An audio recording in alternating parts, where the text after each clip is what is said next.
All right, guys, check this out. So what I am doing here is I'm making homemade peanut butter, and it's not difficult to do at all.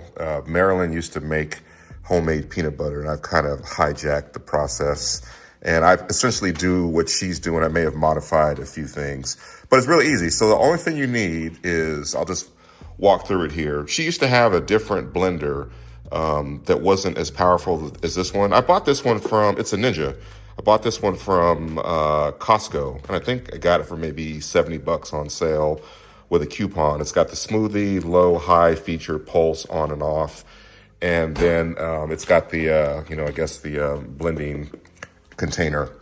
The other thing I use is I just use jars to put the peanut butter in. These are just mason jars. This is actually a recycled jar. It had honey in it before, but these are mason jars. These are the lids, pretty straightforward.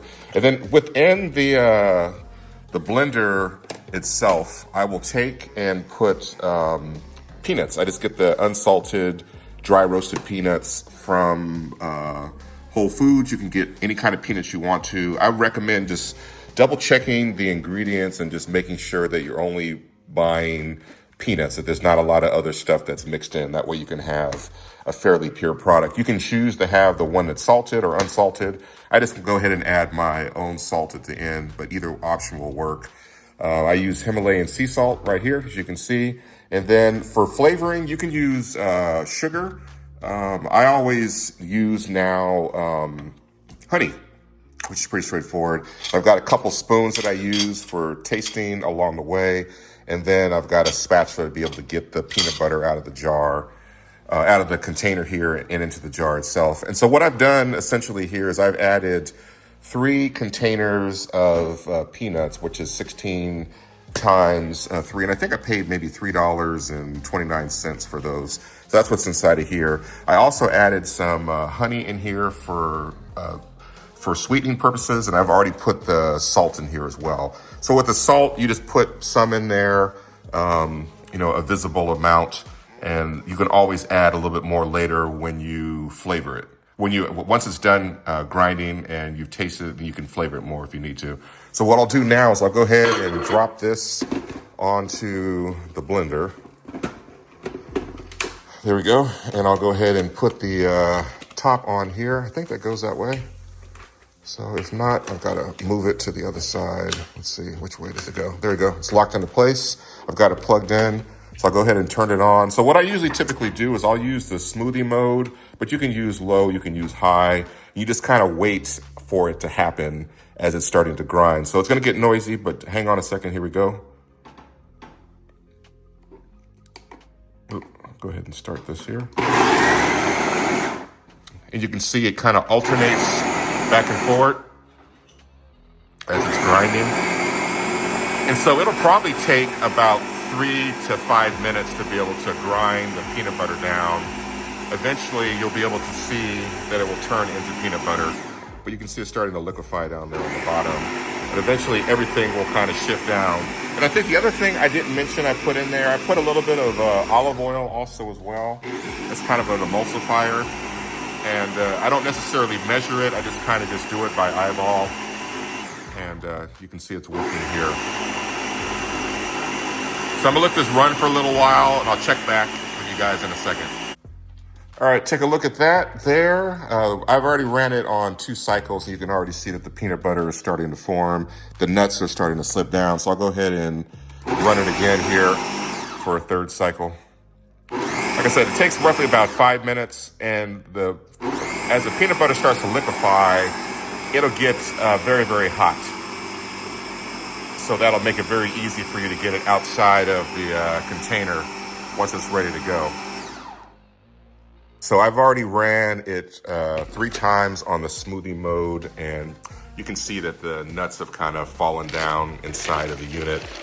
And I'm going to put the last bit of peanuts in here that will make it 4. So I'm going to go ahead and put that back on there, lock that down, and I'll hit the smoothie button again.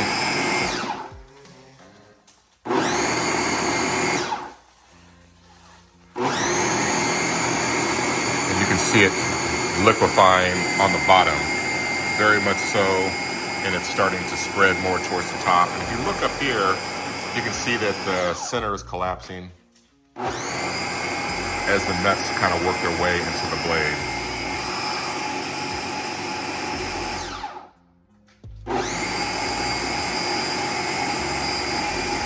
And that's exactly what you want right there.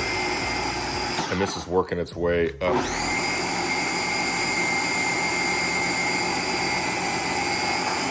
Let's look on this side here.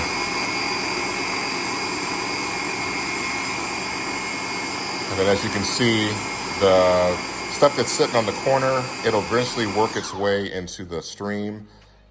And now that it's stopped, what I'll go ahead and do, I'll pop this off here real quick. And I'm just gonna take and just push down in here. And as you can see, it's pretty firm. But, you know, we're making great progress. So let me go back here and I'll see you in a second. And checking back with you guys, as you can see, things have kind of really ground up and got mixed down really good here. So, okay, here we go. I think we're almost to the point where we're ready to taste it. So I'm gonna run it one more time. You can see everything is mixed in really well. Let me show you guys over here. You can see how everything is experienced liquefaction. See down there at the bottom. Let's go ahead and give this a try. I'll take that off. You can see that's the peanut butter. Everything has mixed very well. If you feel the outside of this, it's warm. So it probably feels like it's 120 degrees maybe or something like that. But let me go ahead and reach in here real fast and try. You can see the peanut butter itself. Go ahead and give it a shot here.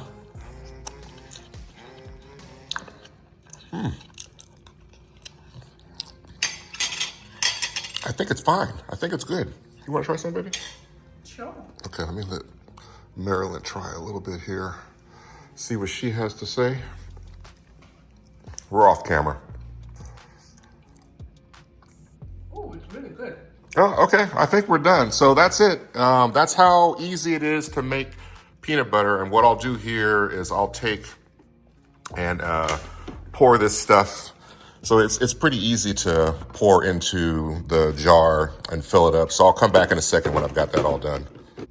Okay, we're done. This is the peanut butter. That's it right there. Got enough for one full jar, mason jar. I'm not sure how much. This is probably 16 ounces. Who knows? Maybe 20. This here is full. Then this one here is mostly full. As you can see, it's kind of liquefied. Final thoughts here. Making peanut butter at home is really easy. Use caution. You know, some people around you may have peanut allergies. You know, always follow the manufacturer recommendations and use with your blending equipment.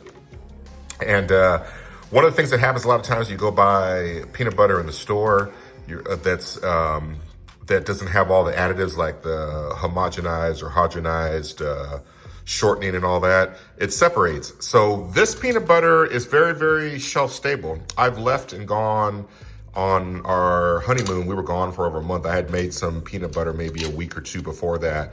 I came back and it hadn't separated. So I think the more you leave it on the shelf, eventually you'll start to separate all the peanut oil. But try it. Let me know what you guys think. This is homemade peanut butter. Peace. Oops, one last thing. Let the peanut butter stay out on the counter for about an hour or two until it cools down and comes to room temperature, and leave the lid off. That way all the heat can escape from it, and I think you'll be good to go.